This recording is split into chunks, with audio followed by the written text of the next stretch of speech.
అందరికీ తొలి ఏకాదశి పండుగ శుభాకాంక్షలు. మేము ఎలా జరుపుకున్నామనేది ఈ వీడియోలో చూపిస్తాను. ముందుగా ఇంటి ముందు గూడా మా అమ్మ ముగ్గయితే వేసిందండి. అలాగే గడపకు పసుపు అవన్నీ గూడా రాసింది. అంటే నిన్న గురువారం సాయంత్రమే రాసింది కానీ మీకు ఈ వీడియోలో చూపిస్తున్నాను. ఎందుకంటే శుక్రవారం రోజు నేను విజయవాడ వెళ్ళటం జరిగింది కాబట్టి ఆ వీడియో అనేది మీకు ఇక్కడ చూపిస్తున్నాను చూడండి. మామిడి మండలు ఇవన్నీ గూడా కట్టాము తొలి ఏకాదశి సందర్భంగా. విశేషమైన పూజా కార్యక్రమాలైతే చేసుకున్నాము. స్వామివారికి పుష్పాలంకరణ చేసుకుని విశేషమైన ప్రసాదాన్ని కూడా నివేదనగా పెట్టాము. అయితే ఈ పేలాపిండి ప్రసాదాన్ని ఈరోజు ఎందుకు పెట్టాలనేది కూడా ఈ వీడియోలో తెలుసుకుందాం. చూడండి, లోపల కూడా శాంతి నిలయానికి కూడా మామిడి మండలు అవన్నీ కూడా పెట్టి ఒక పాజిటివ్ ఎనర్జీ, ఒక మామిడి మండు పెట్టాము అంటే కనుక ఆ స్మెల్ కూడా వస్తూ అటు ఇటు వెళ్తూ ఉంటే ఆ స్మెల్ మనం పీలుస్తున్నా కూడా చాలా మంచిదంటండి. ప్రతి పూజకి కూడా అదైతే పెట్టుకోవటం మంచిదండి. అలాగే వినాయకుడికి, అలాగే దుర్గా అమ్మవారికి, అలాగే వెంకటేశ్వర స్వామి వారికి, మహాదేవునికి అభిషేకం అనేది ప్రతినిత్యం కూడా చేసుకుంటూ ఉంటాయి కదండి. వాటిలో భాగంగా ముందుగా వినాయకుడికి, తర్వాత ఒక్కొక్కరికి అభిషేకం కార్యక్రమం అనేది చేసుకోవడం జరిగిందండి. చాలా సింపుల్గా అయితే చేశాను. నిన్నటి రోజున నేను ఊరు వెళ్ళి రావటం అనేది జరిగింది. అలాగే మన దగ్గర ఉన్న పాత వెంకటేశ్వర స్వామి విగ్రహాలు ఉన్నాయి, ఐడియా ఉంది కదండి.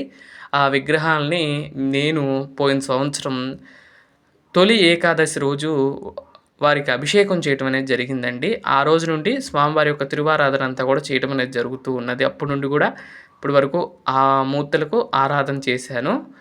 అది గుర్తొచ్చింది ఈరోజు.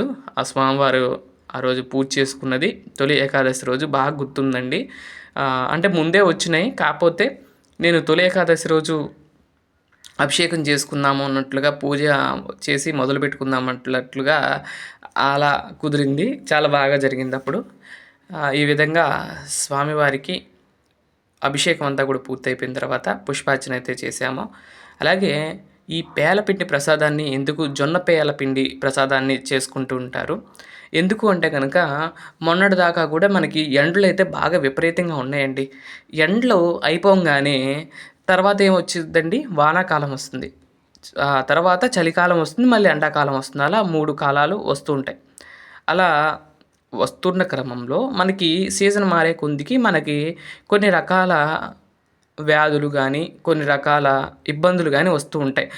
చేంజ్ అవ్వంగానే వెమ్మటే జలుబులు, దగ్గులు ఇలాంటివన్నీ కూడా వస్తూ ఉంటాయి. కొన్ని కొన్ని సమస్యలు వస్తూ ఉంటాయి.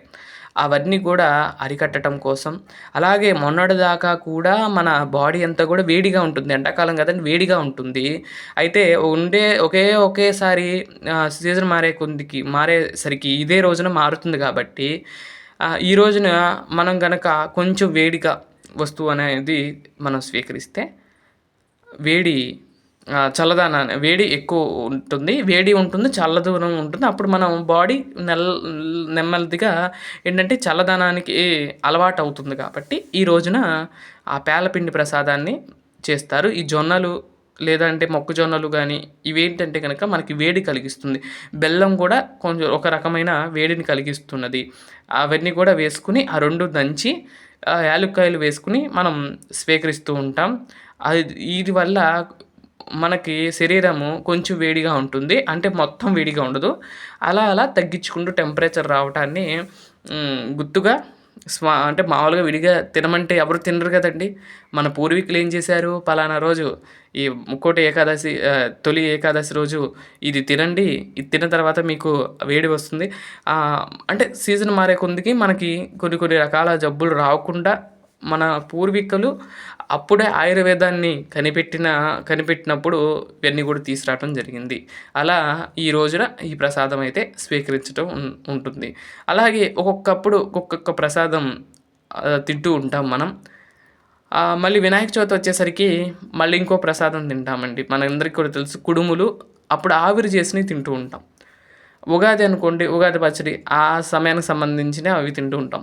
అలా మన పూర్వీకులు ఏంటంటే మనం పూజతో పాటు మన సంస్కృతిలో ఉన్న ఆ ప్రసాదాలను కూడా మనం తినే విధంగా పూర్వకాలంలో తీసుకురావడం జరిగింది. మనందరి కోసమే అవన్నీ కూడా చేశారేమో. ఏంటంటే ఫ్యూచర్లో ఇది తినాలి అంటే ఎందుకు తినాలి ఏంటి అని అడుగుతారేమోనని చెప్పి అలా అడగకుండా ఈ పండగ రూపంలో పెట్టేసామనుకోండి, తప్పకుండా ఆ రోజు ఇది తినాలిగా అని గుర్తుగా ఉంటుందన్న ఏమో కానీ అలా తీసుకురావటం అనేది జరిగిందండి. అలా అప్పటి నుండి కూడా మనం ప్రసాదాలు అన్నీ కూడా మన సంస్కృతికి మనం పూజలు ఎలా చేస్తున్నామో మన ప్రసాదాలు కూడా అలాంటి సంస్కృతి నుండే వస్తాయి కాబట్టి ఆ ప్రసాదాలను మనం భక్తిగా స్వామి ఇచ్చిన అనుగ్రహంగా అలాగే మన పెద్దల్ని తలుచుకుంటూ ఆ ప్రసాదాలను స్వీకరిస్తే చాలా మంచిది. ఈ విధంగా స్వామివారికి పూజా కార్యక్రమాలంతా కూడా చేసుకున్నాము. బంతిపూలతో మాలలన్నీ కూడా నిన్న తెనాలి వెళ్ళాం కదండి, అక్కడ పూలన్నీ తెచ్చుకున్నాము. ఆ పూలన్నీతో కలిపి స్వామిని అలంకరిస్తే చూడండి ఎంత అద్భుతంగా ఉన్నారో. అరటిపళ్ళు అలాగే ఆ పేలపిండి నివేదన పెట్టి స్వామికి హారతిస్తుంటే చూడండి కనుల పండుగగా ఉంటుంది. స్వామి దర్శనమే అద్భుతము. ఆయన గురించి చెప్పాలంటే ఇంత అంత అని చెప్పలేము. అలాంటి స్వామి మనకి ఇక్కడ దర్శనాన్ని ఇస్తూ ఉన్నాడు. తర్వాత స్వామివారి యొక్క దగ్గరగా చూపిస్తానండి మొత్తం కూడా అలంకారం ఎలా ఉందనేది. వీడియోని ఎక్కడ కూడా స్కిప్ చేయకండి. వీడియో అయితే చాలా బాగుంటుంది. స్వామివారి దర్శనం చేసుకోండి. తొలి ఏకాదశి రోజు దీన్నే శయన ఏకాదశి కూడా అంటారు. ఈ రోజునే స్వామివారు యోగ నిద్రలోకి వెళ్తారు. యోగ నిద్ర అంటే ఏం ప్రత్యేకంగా అంటే నిద్రావస్థలోకి వెళ్ళడం కాదు. స్వామి యోగ నిద్ర అంటే స్వామి ధ్యానం చేసుకుంటూ నిద్రలో ఉంటారని యోగ నిద్ర అంటారు.